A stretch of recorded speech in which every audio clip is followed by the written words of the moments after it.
ಗುರುಬಲೆ ಓಡಾಡೋದೇ ಆಗ್ತಪ್ಪ ಅಂತ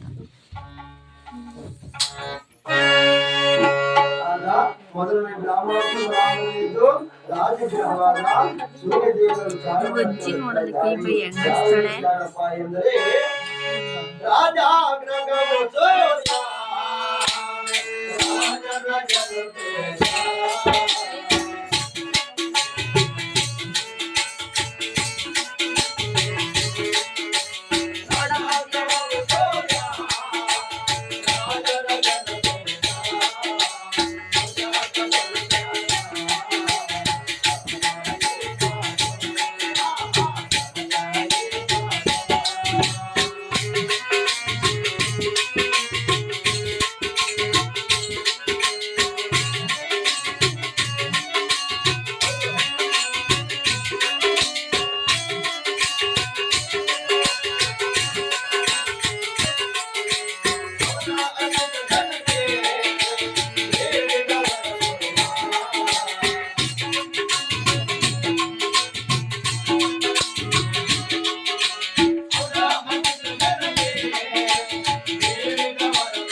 ಈ ಸೂರ್ಯದೇವ ಬಹಳ ದೊಡ್ಡವನು ಸ್ವಾಮಿ. ಅಂದ್ರೆ 9 ಗ್ರಹಗಳಿಗೆ ದೊಡ್ಡವನಾದ ಕಾರಣ ಈ ಸೂರ್ಯದೇವರನ್ನ ರಾಜಗ್ರಹವಾಗಿ ಪೂಜೆ ಮಾಡ್ತಾರೆ ಮಹಾರಾಜ. ಅಂದ್ರೆ ಮೊದಲನೇ ಗ್ರಹವಾಗಿ ಪೂಜೆ ಮಾಡ್ತಾರಪ್ಪ.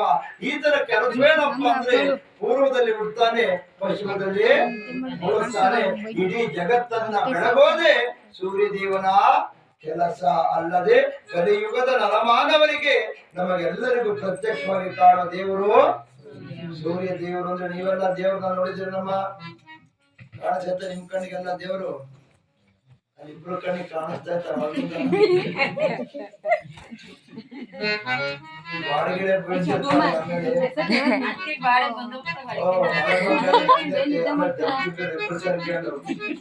ನೀರ್ ತಂಡ ಹಾಕು ಒಂದೆರಡು ಹೇಳ್ತೀನಿ. ಅದೇ ಮತ್ತೆ ಇಬ್ರು ಆಳಗಾಗಲ್ಲ ಗಿರಣ ನಾನು ಹೇಳಿದೆ ವಜ್ರದವ್ರು ಕಮ್ಮಿ ಕ್ರಿಕೆಟ್ ನೋಡೋಣ ಅಂದಾಗ ಮಹಾನುಭಾವರಾದವರು ಯಾವಾಗ ಇಂತಹ ಸೂರ್ಯದೇವರು ಬಹಳ ಶ್ರೇಷ್ಠವಾದವರು ಸ್ವಾಮಿ. ಅವರಿಗೆ ರಾಜ ಶಾಖ ಸ್ವರೂಪ ಅಂದ್ರೆ ಸೂರ್ಯನಿಲ್ಲದೆ ಜಗತ್ತೇ ಇಲ್ಲ ಮಹಾರಾಜ. ಅಂದ್ರೆ ನಾವ್ ಇಟ್ಟಂತ ಬೆಳೆ ಚೆನ್ನಾಗಿ ಬೆಳಿಬೇಕಾದ್ರೆ ಸೂರ್ಯದೇವರ ಕಿರಣ ಬೀಳಬೇಕು. ಹುಟ್ಟಿದ ಮಗು ಚೆನ್ನಾಗಿ ಆರೋಗ್ಯವಾಗಿ ಬೆಳಿಬೇಕಾದ್ರೆ ಸೂರ್ಯದೇವರ ಕಿರಣ ಬೀಳಬೇಕು. ಸೂರ್ಯನಿಲ್ಲದೆ ಜಗತ್ತೇ ಇಲ್ಲ. ಇಂತಹ ಸೂರ್ಯದೇವರು ಬಹಳ ಶ್ರೇಷ್ಠವಾದವರು ಸ್ವಾಮಿ. ನೋಡಿ 3-4 ದಿನದಿಂದ ಸರಿಯಾಗಿ ಸೂರ್ಯ ಇಲ್ಲ. ನಮ್ಮ ಪಾಡ ಹೆಂಗಾಗದೆ ಅದಾಗತ್ತೆ ಅಲ್ವಾ? ಅಂದ್ರೆ ಸೂರ್ಯನಿಲ್ಲದೆ ಜಗತ್ತಿಲ್ಲ. ಇಂತಹ ಸೂರ್ಯದೇವರನ್ನ 9 ಗ್ರಹಗಳಿಗೆ ರಾಜನನ್ನಾಗಿ ಮಾಡಿದ್ದಾರೆ ಸ್ವಾಮಿ. ಅಂತ ಪರಮಾತ್ಮನ ಯಾರು ಗೋಧಿ ಧಾನ್ಯದಲ್ಲಿ ಪ್ರತಿಷ್ಠಾಪನೆ ಮಾಡಿ ದುರಿಯಕ್ಕದ ಪತ್ರೆಯನ್ನ ಇಟ್ಟು ಪರಮಾತ್ಮನಿಗೆ ನೈವನೆಯ ಭಯಭಕ್ತಿಯಿಂದ ಯಾರು ಪೂಜೆ ಕೊಡ್ತಾರೋ ಅಂತವ್ರಿಗೆ ಸೂರ್ಯದೇವರು ಒಳ್ಳೇದ್ ಮಾಡ್ತಾರೆ ಸ್ವಾಮಿ. ಅಂದಾಗ ಆ ಸೂರ್ಯದೇವರಿಗೆ ಸಾಷ್ಟಾಂಗ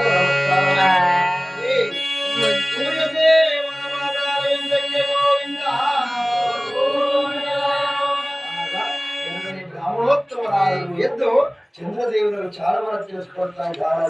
ಯಾವ ರೀತಿಯಾಗಿ ಹೇಳ್ತಾ ಇದ್ರಪ್ಪ ಎಂದ್ರೆ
ವಿರಮರಾಜರೇ